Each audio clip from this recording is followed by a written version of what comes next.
and ours is picked up by the media more so, and races within races, violence happens within races everywhere, not just with black people, but I also understand that, but we have that intercommunal violence in all races.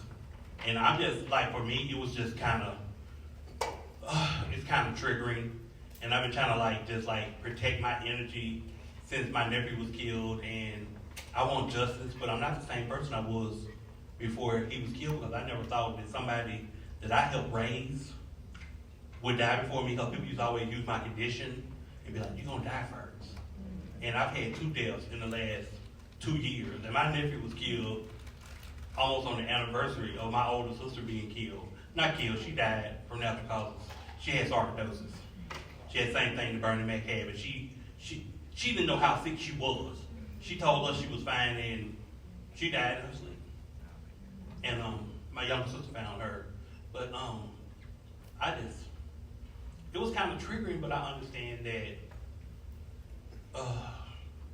it's like how white supremacy and colonialism and all these different type of things show up, and how anti-blackness shows up in spaces too with black people. So I thought about all of that. Okay. Thank you for that. Then we're gonna take this. We gotta take one more, because we're gonna ask y'all another question, and I'll start with you to answer that one. Thank you for that, Renee. Thank you for being vulnerable. And death and grief is heavy, and I'm hoping that everybody, because I'm getting out of breath as I think about it, we watched that video and you just experienced death. So my thoughts and light and love go out to you. So thank you for that. We're going to take one more, and then I'm going to ask a question, and then we're going to take 3 short and brief answers. Or you know what, we'll let people holler out this answer to the next question. Thank you so much. Something that you just said triggered me, my thinking. I have been talking amongst the Black gay community for years that we do need to actually report. Tell on those people who are doing that stuff to us. You know, I mean, I've buried friends, I've gone to enough funerals, God knows, in the last 50 years, for people killing us. And sometimes if it's in our communities, tell them, if you don't tell the police, tell us, so that we can know who they are, so we can avoid those people at least. You know, it's one thing to say telling them, but what if I let them go and they kill my niece? That's right. What if I let them go and they kill my other best friend?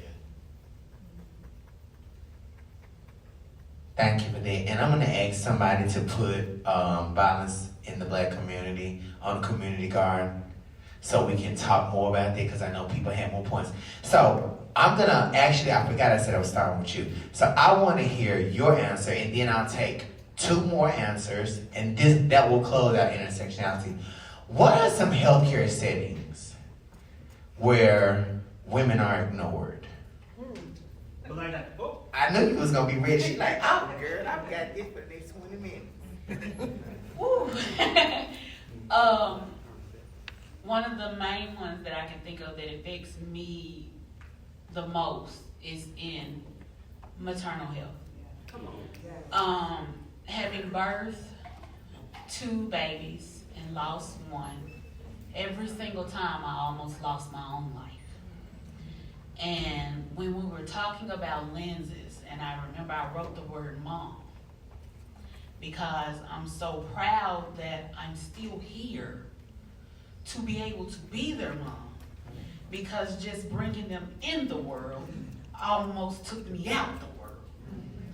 And having just watched my oldest graduate this past Saturday, it was such an amazing experience, because with her, I suffered the most, and we both almost died.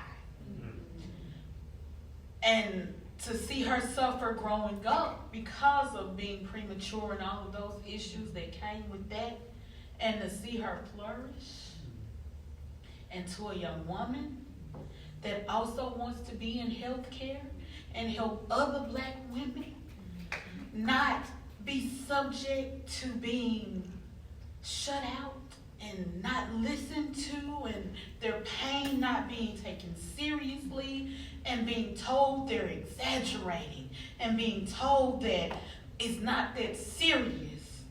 And to to have to go to the doctor over and over and over again and say you're having a problem, and people just don't listen because they think they know everything. Whew. It's a lot. And we gotta do better. We gotta start listening when people say, I'm not feeling good. And stop just blaming, oh, you overweight. Oh, it's your HIV. Oh, you exaggerating because you're a woman. That person knows their body. And they know when something is wrong. We gotta do better at listening. Is why I fight so hard in this realm, because I've been silenced. And it almost cost me my life. And I promised every single time that if I got up off that table, I would make sure nobody else was silenced. And every single time he let me get up. And I get so tired sometimes. But I know I gotta keep breathing and keep fighting, because I promised I wouldn't let anybody else be silenced. And I'm not. Thank you for that. And what I heard you say was, we have to believe people, right? We got to believe each other too. When people say how they feel, right? But also believe in yourself, because sometimes we get so in tune with what doctors say. When our body is hurting, we ignore it. Or we say it's because I'm overweight. Or we say it's because I'm overeating, right? So listening to yourself too. Okay, 2 more.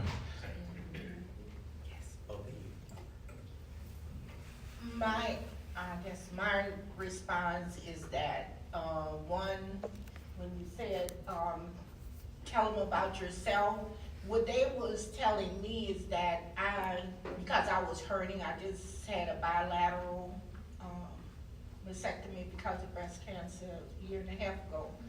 And they told me I was hurting, and cancer don't hurt. That's what they tell black women. And I kept telling them I was hurting.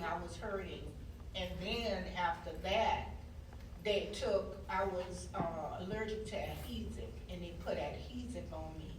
And I was burned across my torso. I shared the pictures with Shalika.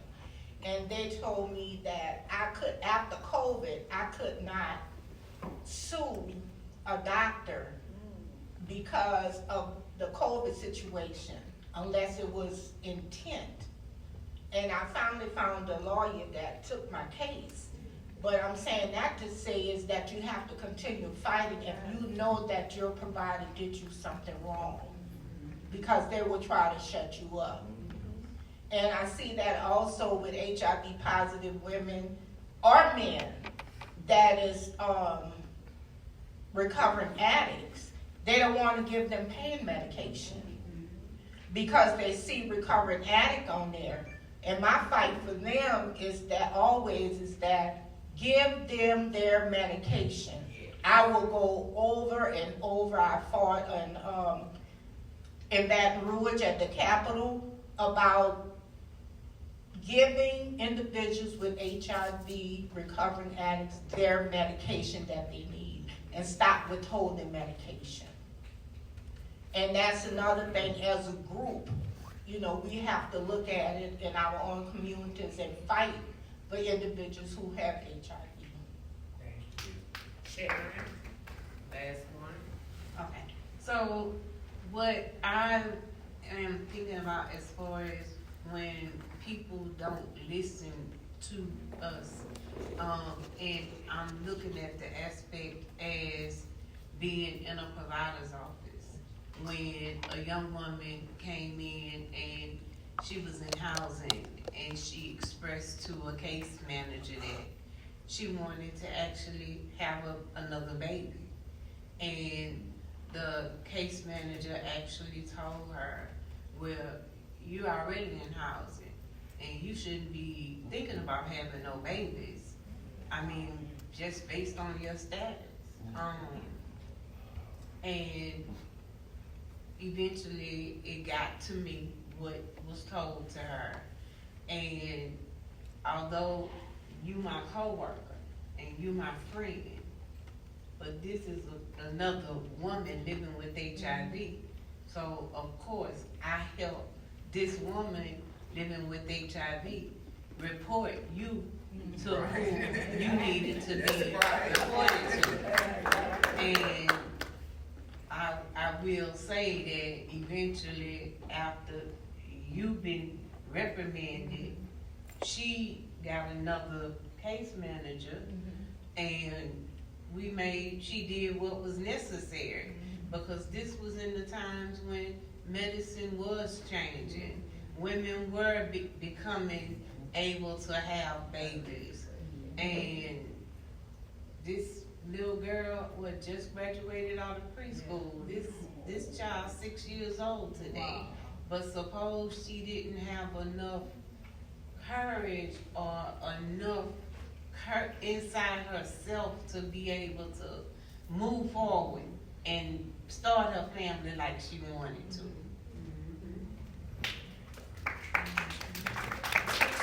Thank you for that, everybody that shared, and thank you for that example, right? Because there are different settings in healthcare where women are ignored, forget overlooked, right? Are flat out ignored. And that question is posed because, you know, we've taken you on a journey leading up to this point, right? We've talked about the historical medical mistrust that communities of color have with providers. We've talked about cultural humility. We've talked about racism. We've talked about privilege. We've talked about intersectionality. And all of these things are key to how HIV-related stigma shows up where? In healthcare settings, right? But one of the biggest things, and I'm sure this is why it's a good question to ask, and what healthcare settings are women being ignored. Right now, we're going backwards in time when it comes to women having their choice, right? To have abortions. We're living in those times. And that's not actually a healthcare setting. That was government, right? They took it political, right? It impacted healthcare and access to healthcare in more ways than one, because guess what? They're gonna make a lot more money off of those babies that will be born into the system, right? And it feeds into politics. So I'm so happy that we all are coming full circle. Can I say one thing? I was getting ready to turn it over to you. Okay. I want to say two things. Okay, come on. First, I want to shout out Miss Sharon, okay? Yes. So, Miss Sharon was actually a part of our Community Advisory Council. We had 65 people come together to work to create what Escalate looks like. And she was one of those people, and this is our first time meeting in person. And I was like, I know you from somewhere. And then she said, Terrell, I was a part of the group that put this together. So I want to definitely shout her out, because she's part of the reason. And then lastly, a question that I will pose to you all. You don't necessarily have to answer it, but something I want you to really ponder and think about. On the opposite side, we asked you, how are women ignored? So I want you all to come up with an answer. How do you all prioritize women in the work that you do? What's the plan to prioritize women? Because women are less likely to be virally suppressed. In my community, women are more likely to be diagnosed with advanced HIV, or what we used to call an AIDS diagnosis. It's harder for women to get into care. There are less supportive services for women living with HIV. So I really want us to ponder and think about that as we go back to our home communities. How are we going to make sure that women are prioritized and that they're listened to when we continue to do this work? Do y'all see why he's a manager? Yes, I love it. That's my manager, y'all. Period, poo. Purr. Come on, Leotis, give us a purr. That was the old school purr. Yes, honey, you didn't have to say nothing, you gave a look. So I am, okay, good. Okay, so give yourselves a round of applause. Yes. Because intersectionality was heavy, it was triggering. You all went with it like pros. And speaking of pros, we're gonna bring on one of my favorite people as of late, Jamie. Let's give Jamie a round of applause. Yeah, so I also want to say, as part of that challenge, kind of like double up on that challenge.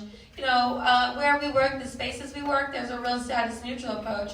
So I also want to say, how do we prioritize and recognize women, black women, Latino women, and others who want to access PrEP and create that space? And I want to lift up Ms. Sharon as well, and I want to say, so doing this work is a dismantling, and that woman's example, and you get to share that, influences how you walk through life, influences advocating for the space for women.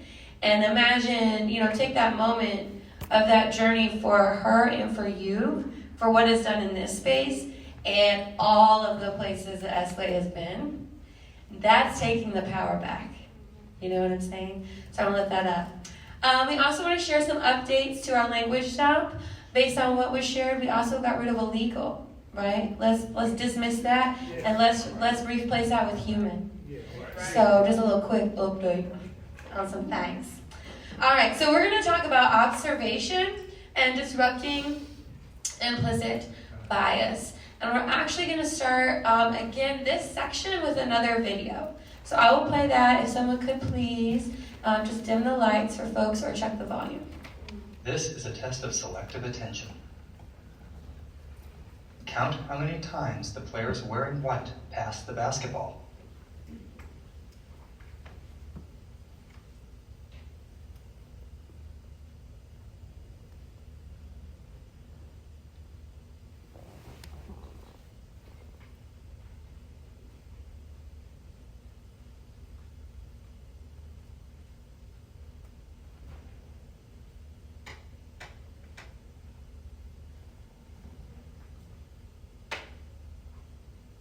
How many passes did you count? Ooh, we got some numbers, y'all. How many passes? Oh, sorry. Oh, shoot. Hey, you need some help.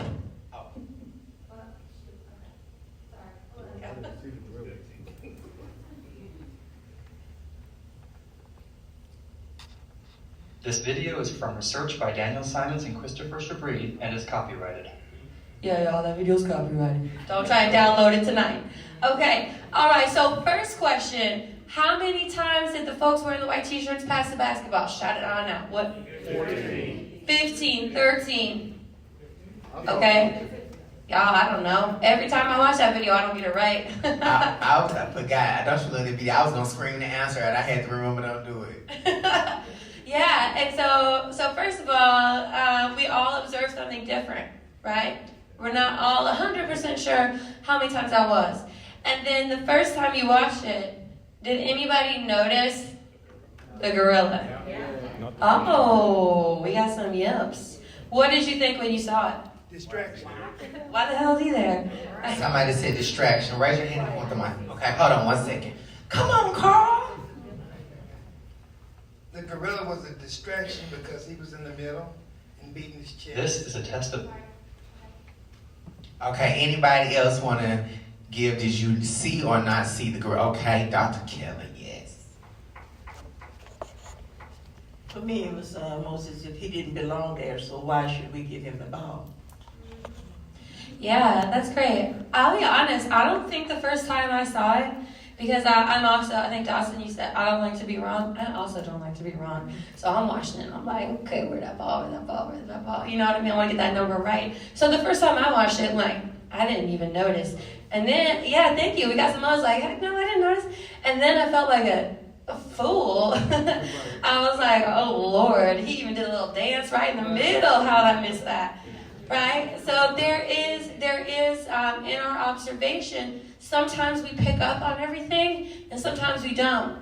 Maybe the distraction is intentional. Maybe it stands out as a this is weird, this doesn't belong here. One of these things is not like the other, right? But even the person next to you might have had a totally different experience. Tanya. I noticed there was a distraction, but unfortunately I didn't realize it was a gorilla because I stopped counting and I'm trying to like look around the gorilla, I guess, because I hadn't noticed that he was there. So I was distracted and wasn't even aware of what my distraction was. Oh, I love that.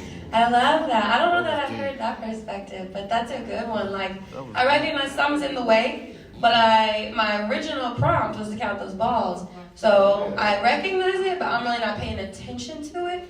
I'm still trying to get to like what I needed to get to, right? So when we think of observation and bias, implicit, explicit, how do folks define bias? What are some words or ways we would define that come to mind? No wrong answers. We heard selective. What do you think, Speedy? Oh, here we go. We got it from down the road. Oh, predetermined. My own one is long. Anybody else? I said against. You said what? Bias is anything built into a system that affects the outcome. Just a preconceived idea. And what was yours? Preconceived idea. That's against. Oh, Against. and then Elwood said something that's against. Okay, Krista. Selective preference. Excellent. All right.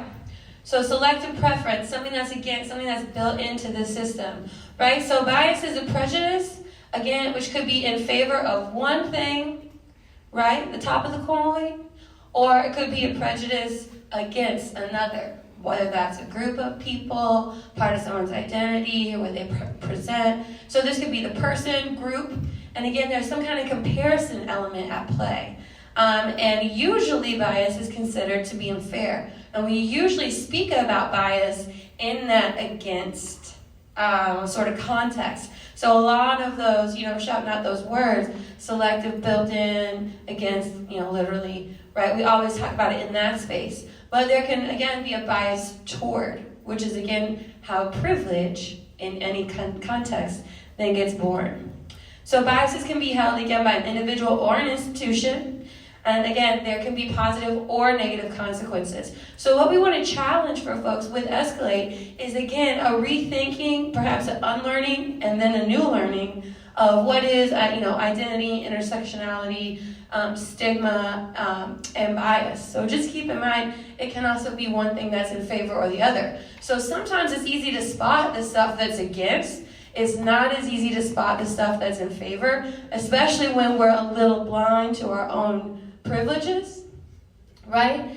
And part of how we disrupt stigma, again, the work of folks who get something in favor need to be unblinded to their own privilege. So unearthing where bias becomes a positive, favorable thing, that's another way of disrupting stigma, and that's also something to consider. Okay, let's have the video explained.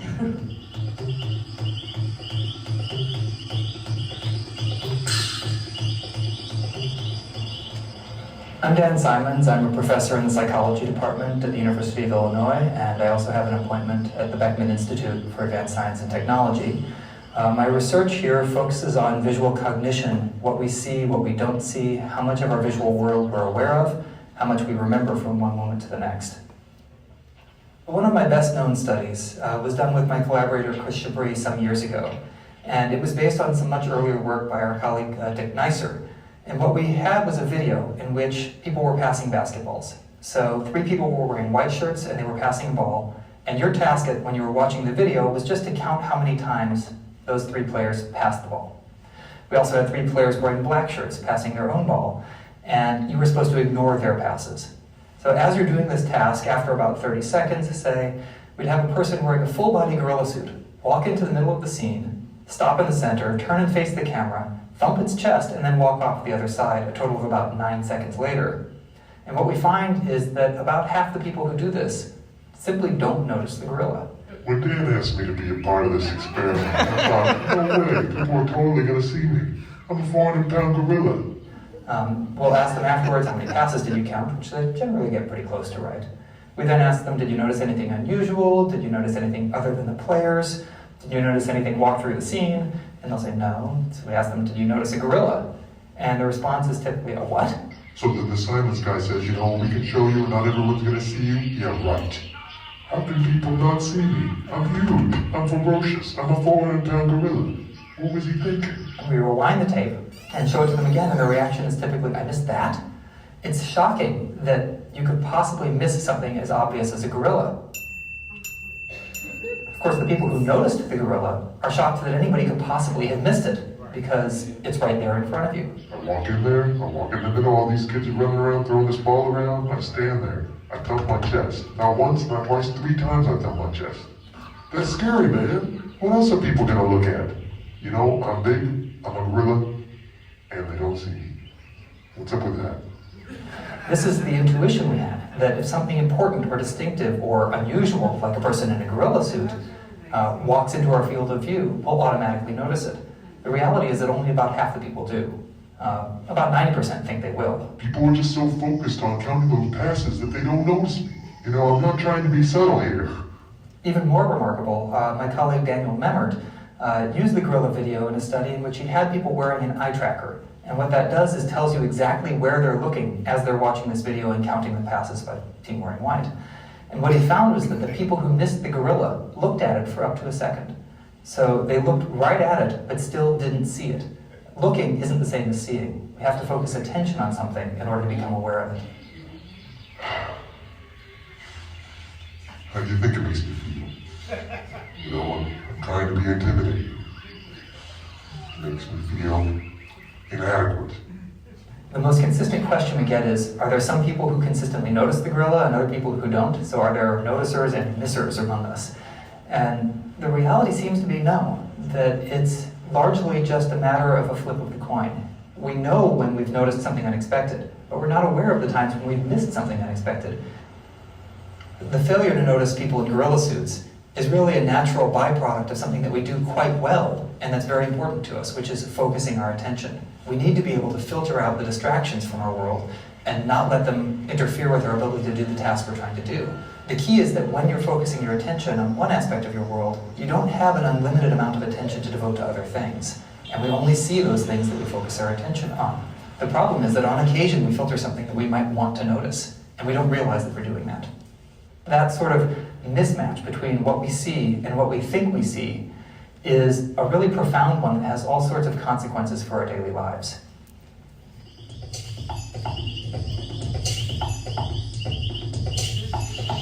I love that video, and I love that little gorilla. Jamie, What's that? Go ahead. I wanted to ask y'all, did y'all really pay attention to this second viewing of the video too? Yeah. Right, did you notice, I know towards the end you saw where the gorilla was out in public with the people, right? And some of them didn't see him, right? Did you notice that this gorilla showed up more in this video? Yeah. But did you notice, like from the beginning of the video, although they were explaining, they gave you the very same test. As the man was walking in the building, this gorilla's sitting over there, and he just kind of going unseen. So can we go back to the slide before the video? We've talked a lot in this session about implicit and explicit bias, right?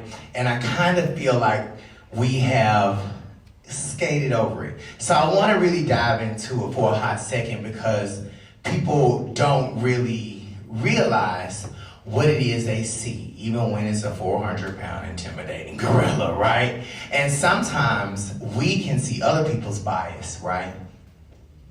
And we can also see our own bias, right? But we've been leading skills with you all to really look at those biases within yourselves, right? And when we talk about cultural humility, lifelong self-reflection is one of those, right?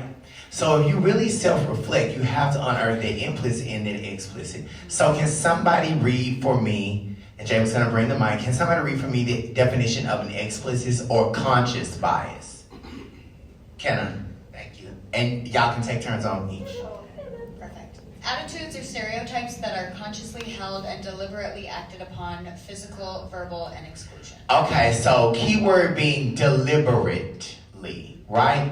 So before you do that, Kenna, can you give us an example of an explicit bias? I'll give you one for me. I have a bias in favor of soul food, right? So anytime I go to a restaurant, if greens ain't on the menu, I'm already having a stanky attitude and my nose is turned up, right? Because, baby, I want greens. And I've already, made this explicit. This is something that people know. But what people may not really know that is implicit is that the greens have to have a certain amount of seasoning. So even if you take me somewhere where there are greens, if that seasoning don't hit, then my nose gets turned up. Now, can you read the definition of the implicit bias, please? Attitudes or stereotypes that unconsciously alter our perceptions or understanding of our experience. Stop right there for me. So in this scenario I just gave you, if you take me somewhere and I've said I like greens, I get there and I taste the greens and my nose turns up, now what? The experience has changed, right? Oh, and I'm going to say it, therefore affecting behavior, because my nose got turned up, right? Therefore affecting behavior. Then the interaction between me and my friend now going to get extra stank because they're probably enjoying their food. And they probably feel like, I brought you where you asked to go, right? But what does the last one say? And decision making. Decision making, right? So these implicit biases are important because they alter more of the whole experience than actual explicit bias does, because people deliberately act on, and they're physical, right? What's the next one? Verbal, or they exclude people. So these biases are consciously held. So when we talk about that in our workplace, right, you have some people that deliberately exclude participants or guests. You have some people that verbally assault, abuse, or intimidate guests, and then you have some people that just have physical actions that show their bias. Then there's that implicit bias, right? Let's talk, I'm gonna give one more example. Sometimes we are that person that works at the organization who knows that everyone else is rude. Everyone else may not have that level of awareness that we have when it comes to people having lived experience. But we are also having a bias that may be implicit towards that particular participant. Let's just say they come in late and they're 20 minutes late and the policy says 15 minutes late and you have to reschedule. But because we know that person's spirit and they're hard and they're good people, we like, sit right here, we gonna come in here, just sit in my office and I'm gonna come in. That can also be in favor, right?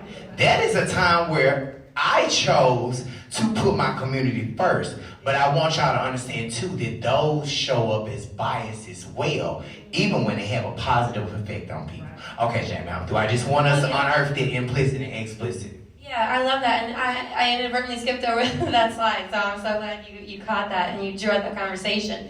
So, I think we see from that example, and I really appreciate you lifting up the example of folks who are actively using or history of using. That resonates, getting denied medication, whether it's during oral health, like dental work, their medication or other work, that really resonated. And so denying the medication, that is explicit. It's consciously held. They're like, nope, this is my decision. I'm aware of it and I stand by it. But what makes us human, and this ties into the gorilla video, implicit and unconscious, we unconsciously hold it. You're going to do things and other people do things that there's zero registry that it's happening. So that is where we can practice cultural humility and we can remember I'm human and you are human. Well, what was cool with the gorilla video, the eye test, people looked at that gorilla for a full second and had zero recollection that they saw it. What? Right? What? So again, seeing is not looking. That was really powerful from the video.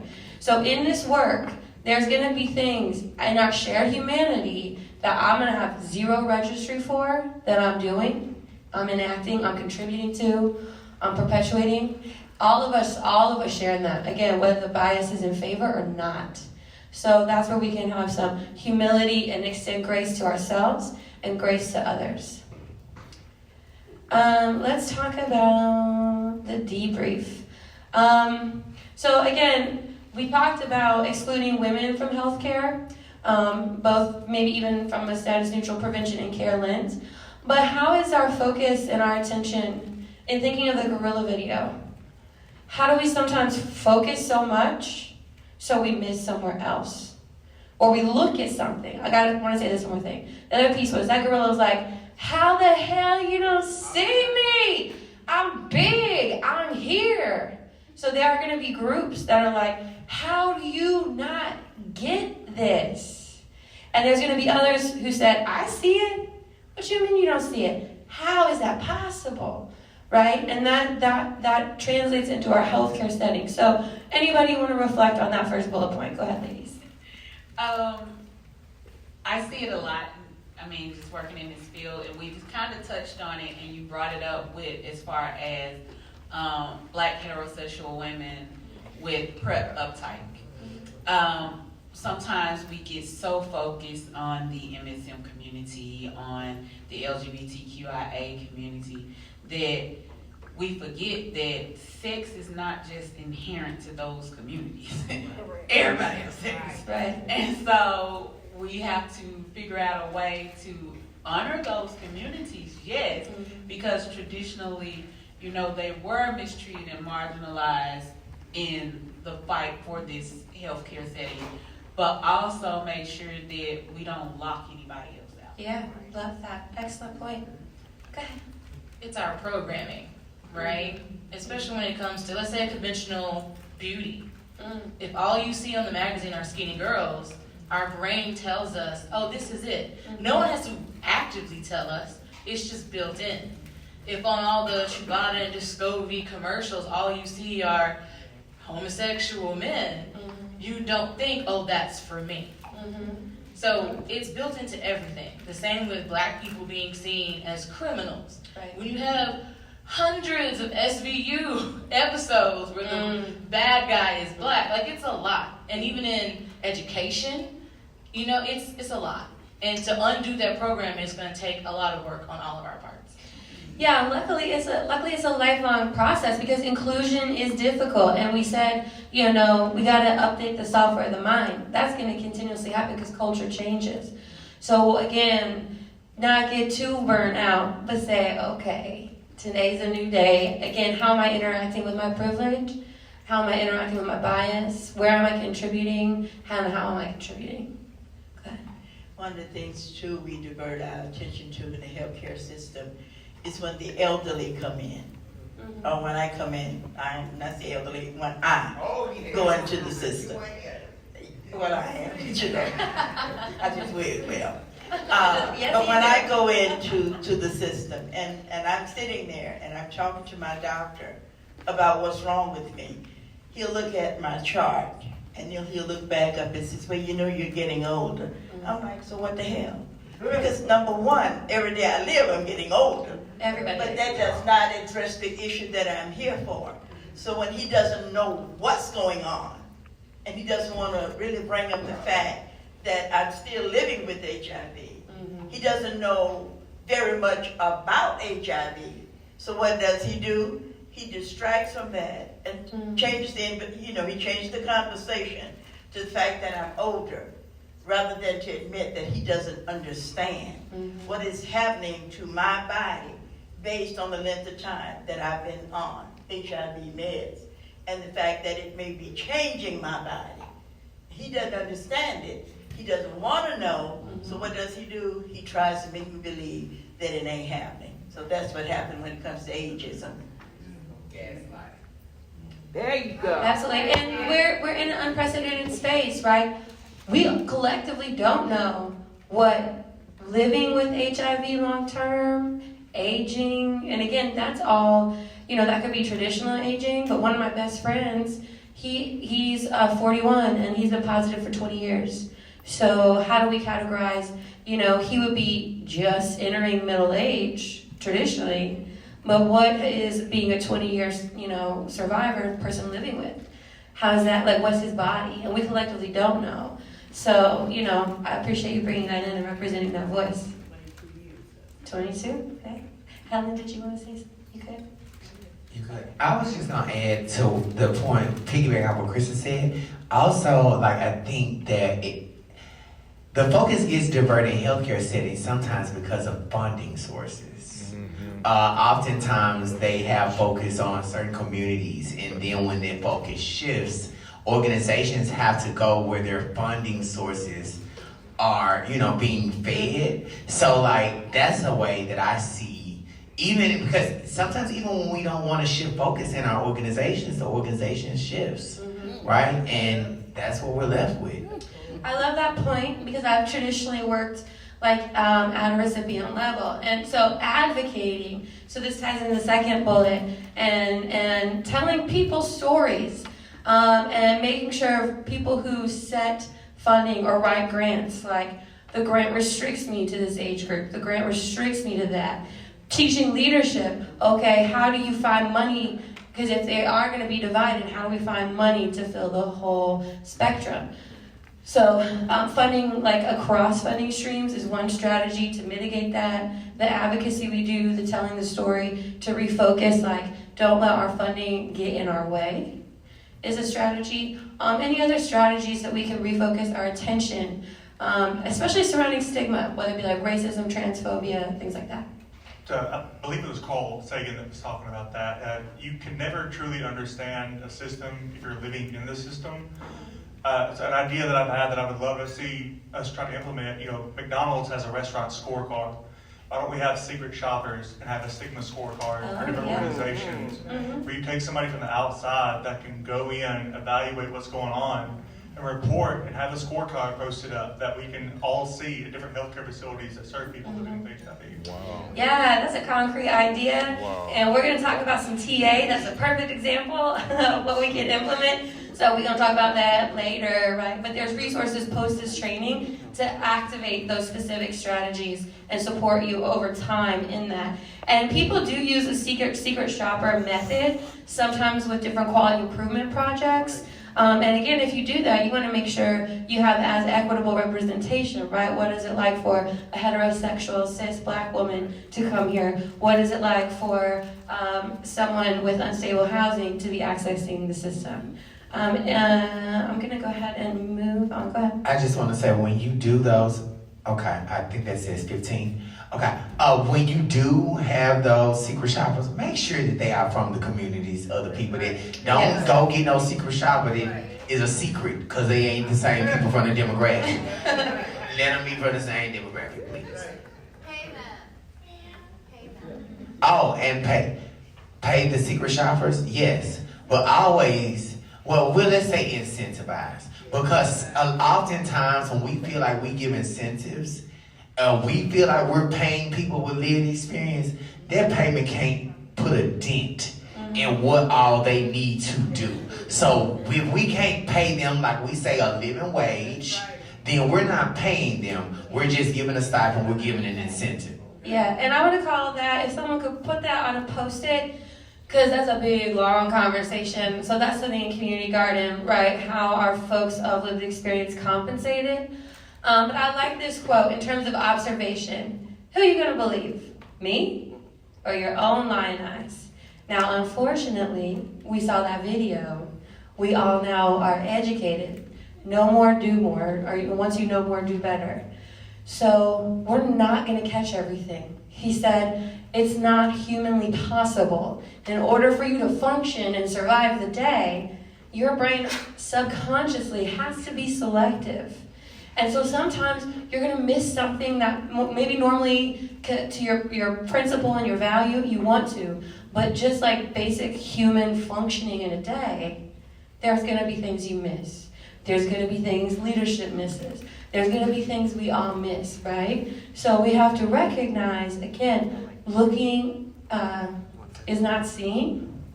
And sometimes we don't look. We don't necessarily have the capacity to look. Go ahead.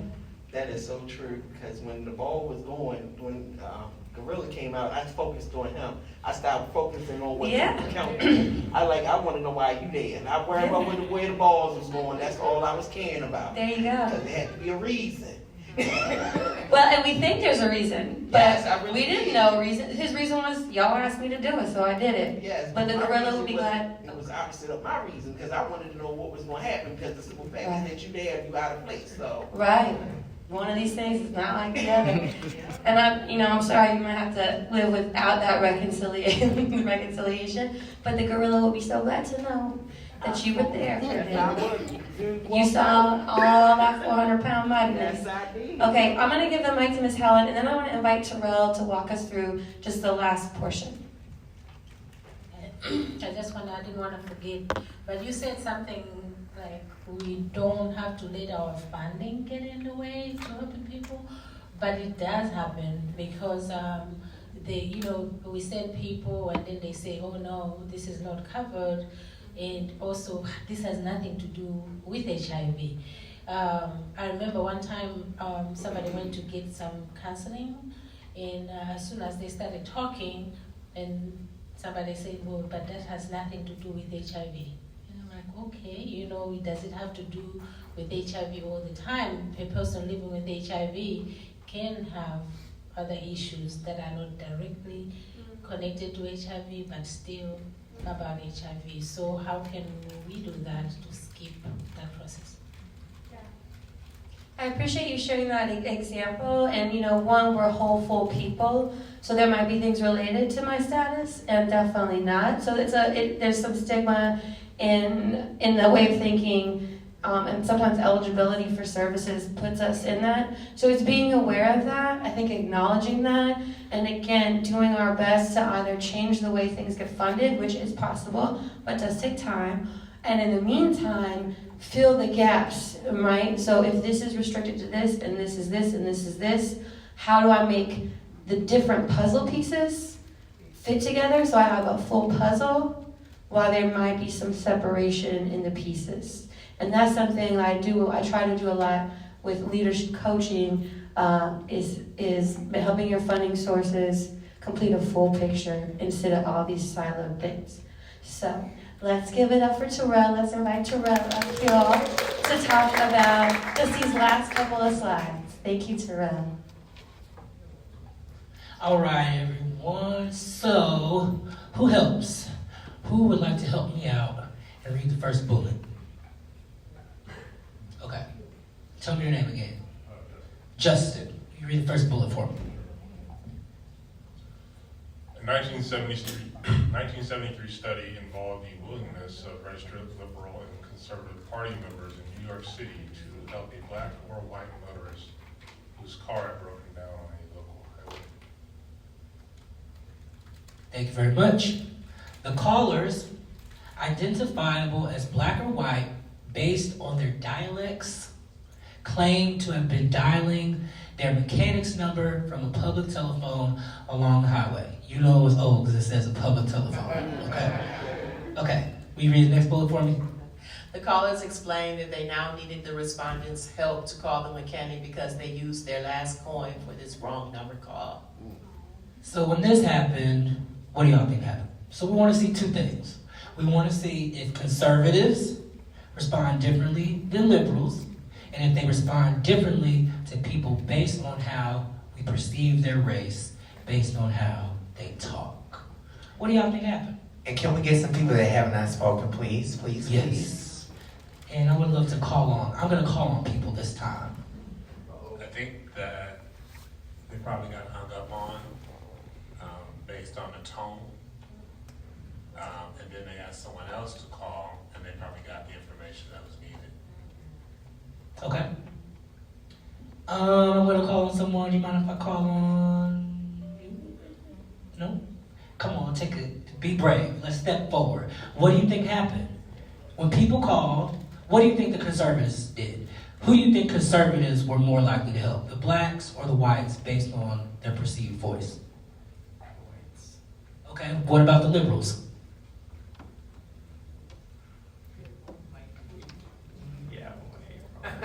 Okay, so we got one guess that regardless of whether they're conservative or liberals, they were more likely to help white folks. Can you tell me your name? Errol. Earl? Errol. Okay. I'm going down the same road. I'm going to say regardless of whether they were liberal or conservative, they were more likely to help white callers just by the sound of their voice. Okay, so we got a trend. I saw some hands. Just raise your hand if you agree that's probably what happened. Okay. Now raise your hand if you think something else happened. Okay. Coming to you. Hold on, bring you the mic.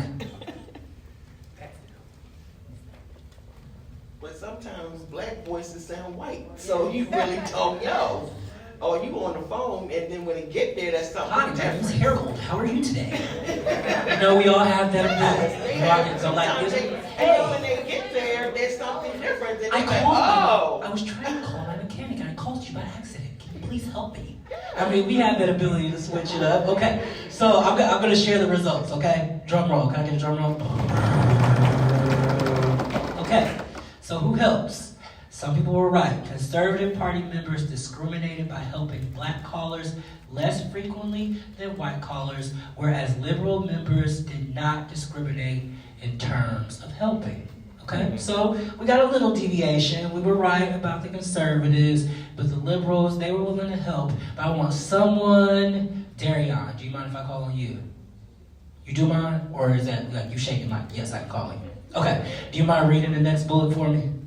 And we go way back, like many years, so you don't mind if I call on him. Conservative Party members discriminated by helping black callers less frequently than white callers, whereas Liberal Party members did not discriminate in terms of helping. Go ahead and take the next.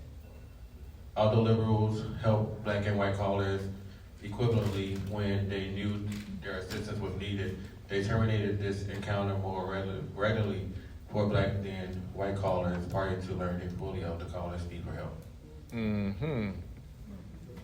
Okay? I heard a lot of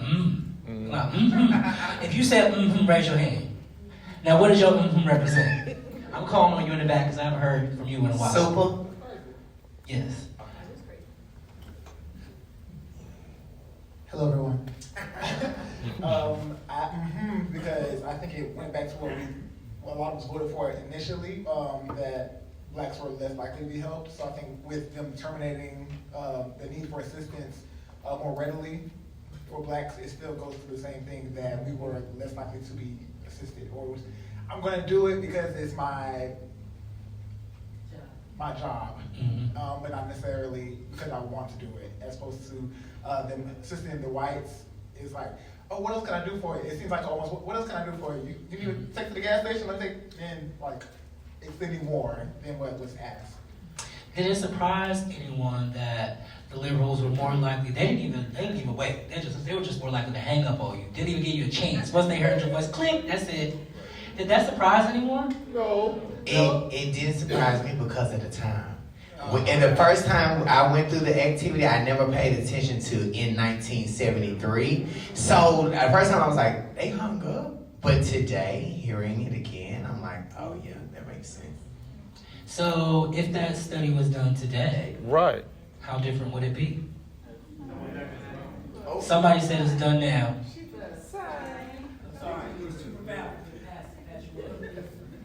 They do that when people try to sell their homes. Like when a black person tries to sell their homes, it's always valued lower than white people. Or if you have a name that may get you through the process, and then you show up at the door, and then they tell you, oh, sorry, it's no longer available. We're going to in the back, and then Kennedy. Kenna and Kennedy. I think that if liberals knew they were being like watched or knew what was happening, maybe it would be different, but I think that it would still be exactly the same. Thank you, Kennedy.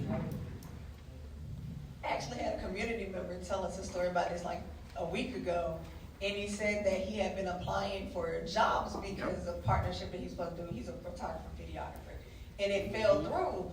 And so he said he kept applying for this job because one of his friends said, hey, I think you'll be great at this job. This is really what you do.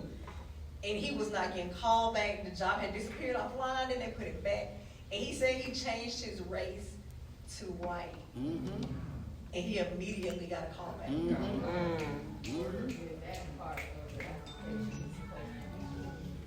And then have you seen those like folks where the white people will go in for the black people and pretend like they're them with the same credit score, the same bank account, everything, and they'll approve them, but it's literally the same exact information, or a black person, Latino person, another person of color, and they'll get denied. I think you were saying something first. Latanya. Okay. So 1, 2. Yeah, help me out. And then Helen. So you get Helen, I'm going to go 1 and then to Joe. Okay. I worked for a dental practice around 2006, and we're close-knit group, very diverse. And one of my coworkers was having problems, an issue getting some type of service. So she called Dr. Hill. Dr. Hill is white. She said, Dr. Hill, this is my problem. Will you call them? She said, sure, because, she got a kick out of it. She called and got everything she needed. Because of her dialect, how she sounded and everything. I'm talking about it was immediately. And when we hung up that phone, we was just like, see there? There you have it. Mm-hmm. The black girl, no success. Mm-hmm. White woman, immediate success. Mm-hmm. And we're going to go over here, then we're going to go up here, then we're going to tie it all together. Let's put code switch on the community guard. Okay. Yes. So I'm going to add to what Kennedy was sharing because not that she omitted the information, but that same community member that she was talking to, all they did was shorten their name, and they actually went to the interview. And when the person asked for their name, they said, yeah, well, this is my name, just shortened. But at that point in time, they said the position was no longer available. Oh, no, excuse me. They said that we will follow up with you because we will schedule an appointment with you. When they went to call back, that's when the position was no longer available and their phone was blocked. Wow. And then. Okay, so something happened to me because I had never experienced anything like that before. I used to have a job where I had to dress up all the time, suits and stuff like that. And then I took a job where I didn't have to. But I had this beautiful suits. And I'm like, okay, I don't know, but I need some money, so let me go to a consignment store. So I took them to the cleaners, and they were all good. I took them in, and literally, the lady just looked at them like, oh no, we can't buy these from you. And I told my friend at that time, who was my best friend, she was white, I said, Michelle, look what happened to me. And she said, no, I don't think. They said, no, because your things are not good. I said, why don't you try? She took the same things, and they bought every single piece. So she came back, she's like, hey, Giovanni. I said, no, I don't feel good about it. We need to do something about it. She's like, what do you want me to do? I said, you and me are going to go there. That's right. Because I said, I know you say you're not the one who is directly doing it, but the people that can relate to you are doing it, so you can be an ally and, call them out. I said, only you can call them out. So we went in there and they were like,